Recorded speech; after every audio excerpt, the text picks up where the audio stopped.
Good afternoon. I'm Anita Obermeier, Chair of the English Department. I hope you enjoyed the slideshow of our students' achievements. Their achievements are so substantial that the once through on the slideshow takes 15 minutes to run. So we're really so blessed with all of your achievements. It is my privilege to welcome you to this ceremony, where we come to honor the students who have worked so hard to complete their degrees. We also pay tribute to the parents, spouses, partners, families, and friends, as well as faculty, alumni, and generous donors who too made this wonderful occasion possible for the students who are graduating today. And perhaps those graduating today would like to express their appreciation to their loved ones right now with a round of applause.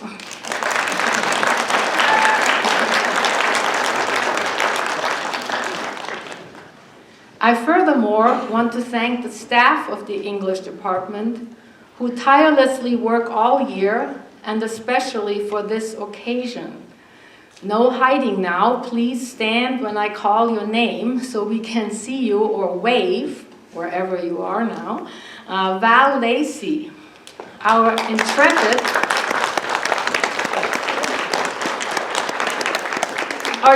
over there. Our intrepid department administrator who was so instrumental this year during our move out of the humanities building.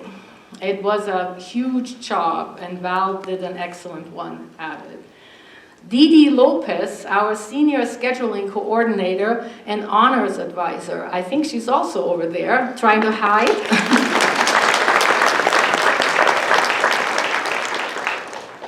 Susan McAllister, our graduate advisor and assistant director of creative writing, over here. Ryan Davis, our receptionist and webmaster, and I don't know where she is, over there. She's filming us. And Marie Bell, our fiscal tech. You always want to be in good with the money person.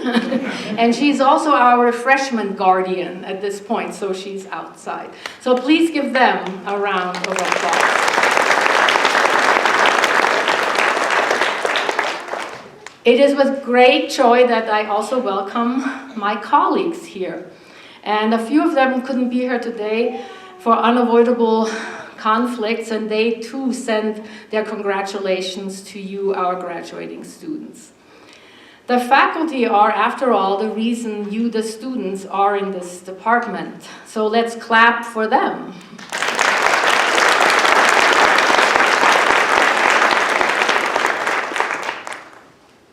We have great teachers and garnered teaching awards again this year. We're feared across the university for our prowess in this.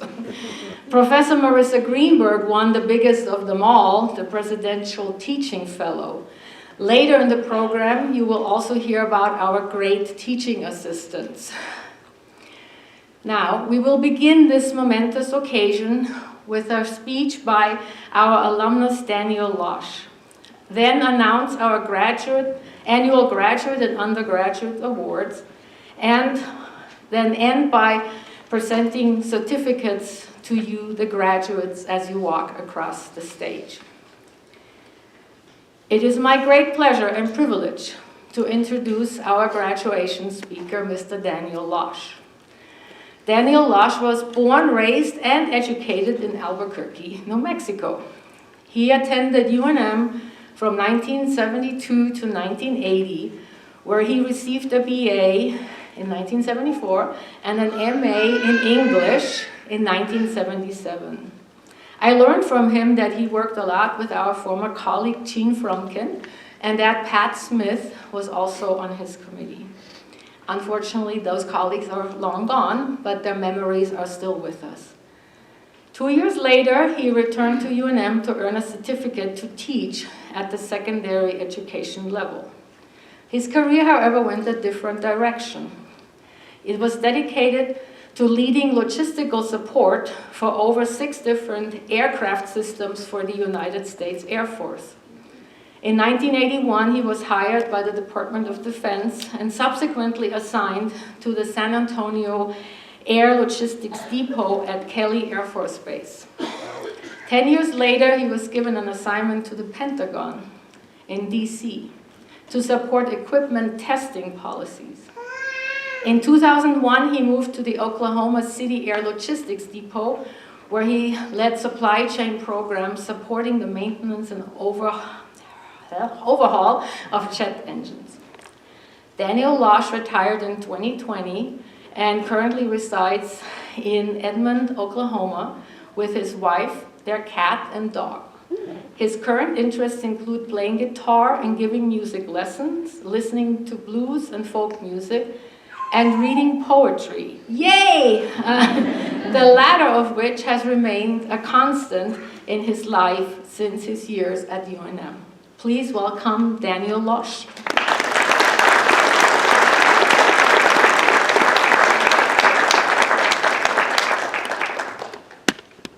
Thank you very much. Thank you, Dr. Obermeyer, for your invitation to speak at this happy occasion. And congratulations to all of you graduates. I know how happy you must feel. And I know how happy your parents must feel too. But it's really been wonderful being on campus again. I've been back to Albuquerque every few years, but I haven't come on campus because I just felt like, I've already been here, it's yours now. And I didn't want to just come wandering around or anything like that, So I got a little tour today, and just I'm beyond impressed with, especially with the English department and how it's grown and expanded in its scope. Looking over the curriculum and the variety of the special interest tracks for different students, it kind of makes me think about taking some English classes again. No kidding. See, I could be the old guy who sits in the front row and talks way too much. But, no, I'm not going to inflict that on you. But as Dr. Obermeyer mentioned, I was born, raised, and educated in Albuquerque. I lived here till I was 30 years old. When I came to UNM, I went year-round. I went 3 semesters every year from 71 to 77. And obviously I enjoyed my time here very much. I didn't enjoy every single day though, if you know what I mean.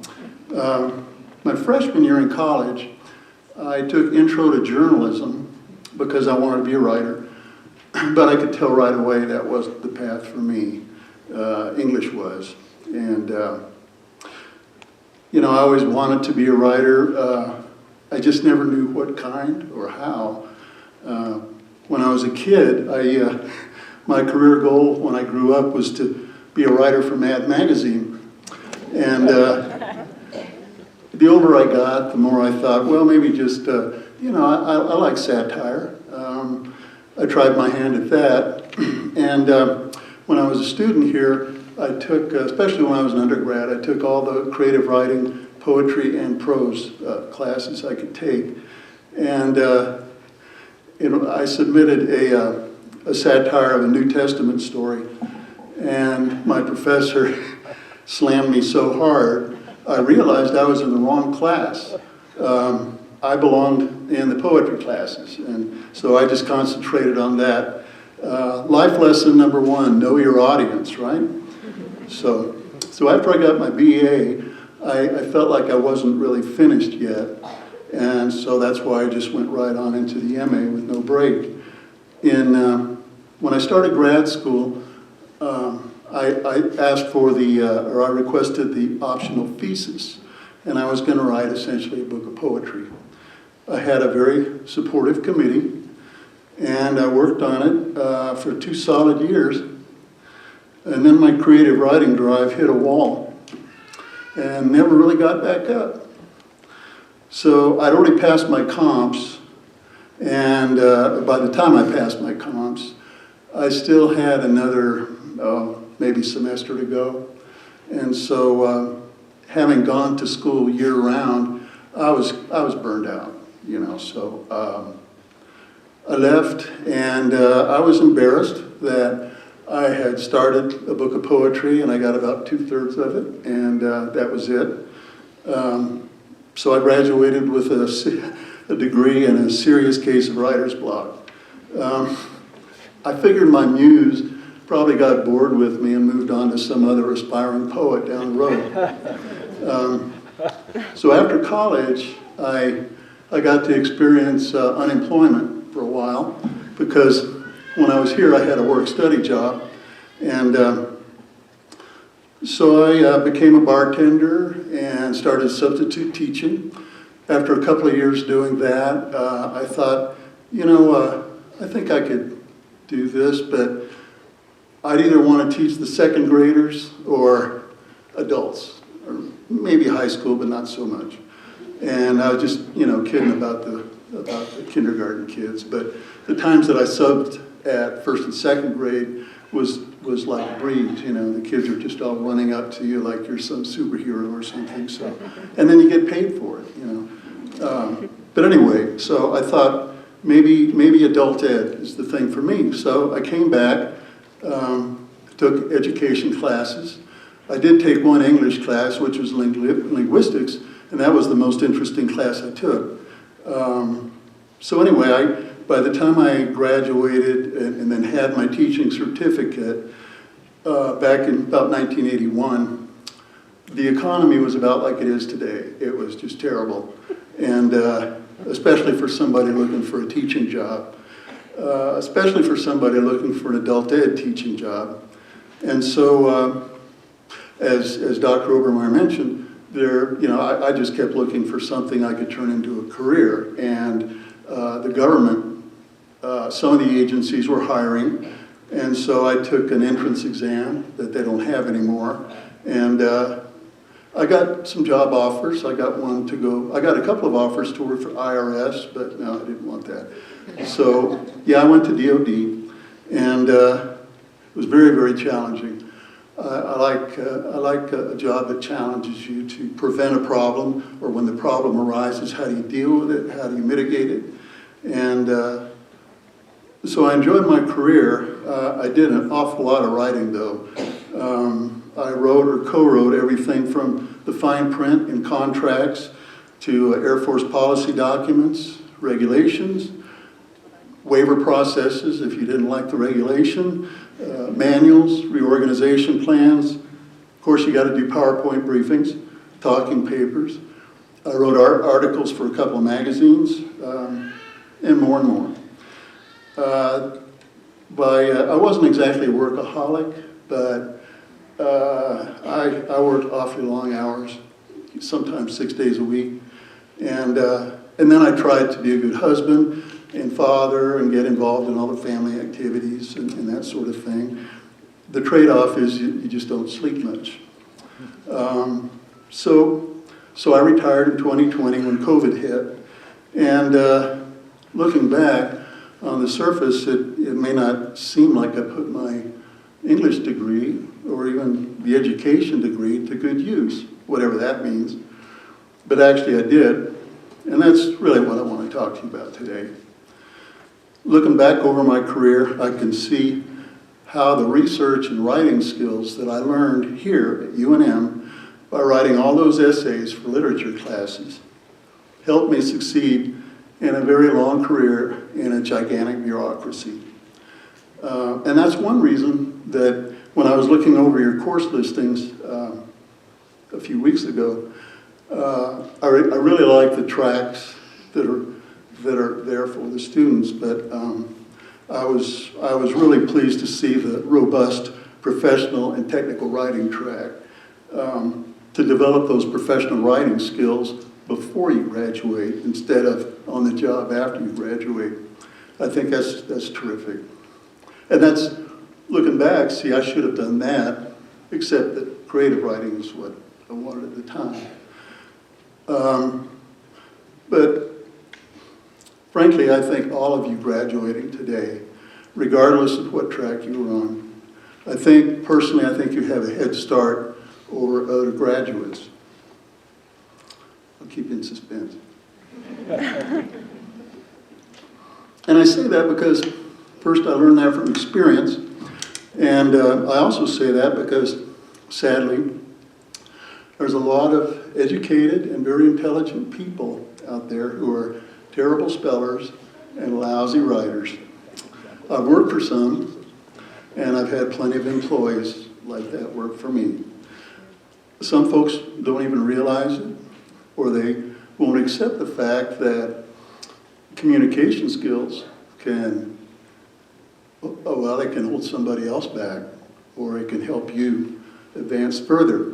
Once your management finds out you have an English degree, they'll be asking you to write all sorts of things. And it's okay, it's all good. But no, over time, you're the cream of the crop, and over time, you're going to rise to the top because you're getting the skills here at UNM. Whether it's like me, where it took me 2 to 4 years, but eventually I found the track, and it all worked out well in the long run. Remember, there's always a long run. So, but as we know, there's a lot more to life than just how you earn a living. The reason why English language and literature has enriched my life in ways I couldn't imagine when I graduated is because I remember a lot of what I've learned from the classic literature, the life lessons.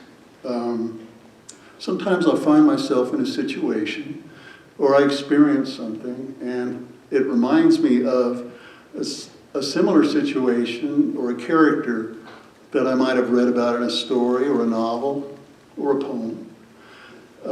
For example, when I hear a politician brag about their accomplishments and how this thing they built will last for centuries, I remember Percy Shelley's famous poem, Ozymandias, or maybe Robert Penn Warren's All the King's Men.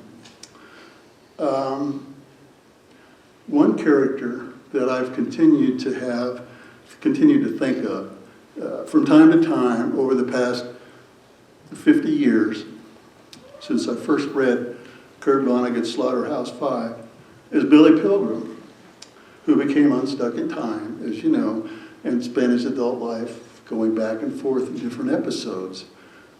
That really struck me because, well, Vonnegut is so creative, but at different points in my life, of course I've read it more than once, but I'll just kind of think back and think, oh yeah, well, Billy Pilgrim, if it was that, I would have actually, lived it. And then there are the tragic ones.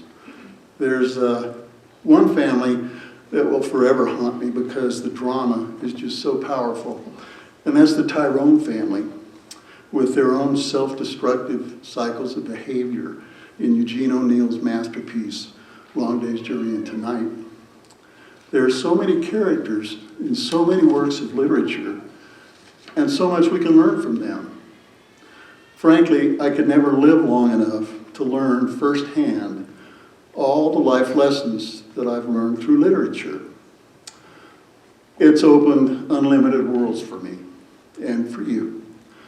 There's so much to read, so much to consider, and so much to learn. There's an unlimited number of characters and personality types given life by their authors. We learn their thoughts, their dreams, their emotions, like we did so fully with Virginia Woolf's Mrs. Dalloway. Through literature, we can see how different people may act in similar situations, or how things that motivate some people hold others back. You learn it, but I got stuck, sorry. For me, though, I've always been a lover of literature because, as I say, we keep learning. It helps me to see beyond my own daily, immediate experience, and it deepens my ability to empathize with others. It keeps me humble, and it keeps me coming back for more. Last year, I had major surgery on my back. I'm kind of in between surgeries right now. And I was in the hospital for a couple of weeks, and I took just one book with me, Robert Creeley's Life and Death. because it had in it everything I needed to know. I usually carry a book of poems in my pocket if I'm going to go someplace where I know I'm going to have a long wait, like a doctor's office or something like that. Other people might be scrolling on their phones, but frankly, I get more satisfaction from reading some good poems than from social media. Now, it doesn't make me feel superior because they're scrolling and I'm reading, you know. I'm not superior to anybody. It's just who I am at this point in life. I would rather read some good poetry. As I've grown older, my tastes have changed. I still like Mad Magazine, but hey. And your taste will too, probably, over time. Lately, I've been reading poets that I paid little attention to when I was in college, like W.H. Auden, Carl Sandburg, and even Robert Frost. Not that I didn't read them, I just didn't read that much, but in my elder years, I find new meanings in them. Of course, I've had some poets who've been favorites since before high school. E.E. Cummings has always been one of my very top favorites. T.S. Eliot, E.A. Poe, John Keats, Lawrence Ferlinghetti, Ezra Pound, and on and on. And I'd like to add that I have thoroughly enjoyed a copy of Diane Peel's book. I know she's not here, but Questions from Outer Space, this is a great book, and I know I'm going to read it several more times. And that's another great thing about poetry. You can just keep reading it and reading it, and learning new things. So let me close now by just sort of saying, okay, moving from the academic to the non-academic world, it's not easy and it's not quick. The norms are different. Your accomplishments might feel diminished for a while, but they shouldn't be, but you might feel that. You might not find the jobs you were hoping to find, but you eventually will, because you have skills that many others don't have. You can spell, you can write well, you can understand the works you read. Through literature, you've learned many important life lessons. You've learned life lessons that other folks might never learn. And make the most of them. I hope that a few decades from now, you'll still appreciate your English degree, still enjoy literature, maybe still carry around a book of poems. I still do, and I hope you will too. Again, congratulations. The world is waiting for you, and you are ready. Thank you.